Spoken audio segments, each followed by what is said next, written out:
அதிசயங்கள் செய்கிறவர் நம் அருகில் இருக்கிறார். அற்புதங்கள் செய்கிறவர் என்றும் நமக்குள் வசிக்கிறார். யோசுவாவின் புஸ்தகம் 21:43. இந்த பிரகாரமாக கர்த்தர் இஸ்ரவேலுக்கு கொடுப்பேன் என்று அவருடைய பிதாக்களுக்கு ஆணையிட்ட தேசத்தை எல்லாம் கொடுத்தார். அவர்கள் அவைகளை சுதந்தரித்துக் கொண்டு அவைகளிலே குடியிருந்தார்கள். இந்த பிரகாரமாய் கர்த்தர் இஸ்ரவேலுக்கு கொடுப்பேன் என்று பிதாக்களுக்கு ஆணையிட்ட தேசத்தை எல்லாம் கொடுத்தார்.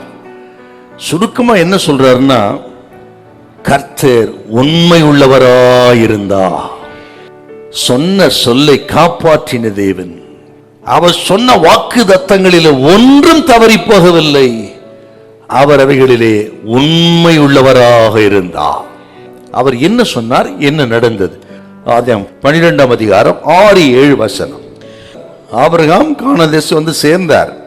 அங்கேதான் கர்த்தர் சொல்ல, இந்த தேசத்தை உன் சந்ததிக்கு நான் தருவேன்.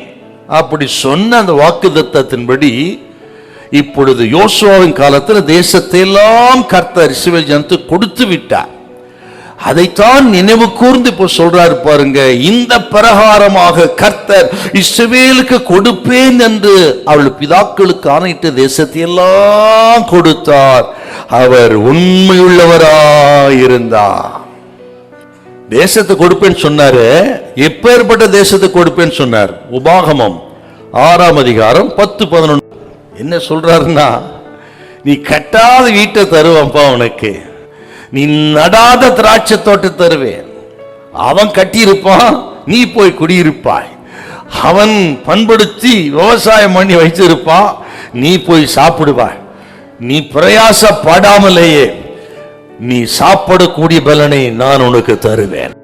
அவர் என்ன சொன்னாரோ அப்படியே செய்து முடித்தார். அதை நினைச்சு தாங்க தோத்திரம் பண்றாரு இவர்.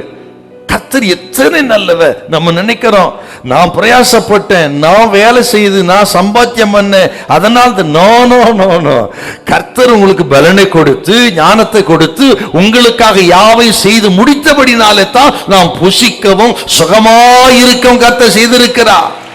அது எல்லாம் அவரது கிருபை.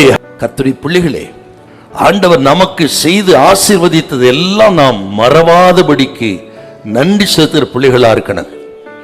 உங்கள் வீட்டில் என்ன பேசுறீங்களோ இல்லையோ, அவர் செய்த சகல உபகாரங்களை நினைத்து ஒரு நாளும் நன்றி செலுத்தணும். அப்படிப்பட்ட நன்றி நிறைந்த வீடாக உங்கள் வீடு இருக்கும் என்றா இந்த நாளில் கர்த்தர் சொல்கிறார், ஒன்று உங்களுக்கு குறைவா இருப்பதில்லை, குறைவுகள் எல்லாம் நிறைவாகும். பல வருடங்கள் வராத ஆசீர்வாதத்தை திரும்ப கொடுப்பார். வருஷத்தை நன்மையினால் முடிசூட்டுகிற ஆண்டவர் நன்மையினால் உனக்கு முடிசூட்டுவார். ஹல்லேலூயா, ஹல்லேலூயா.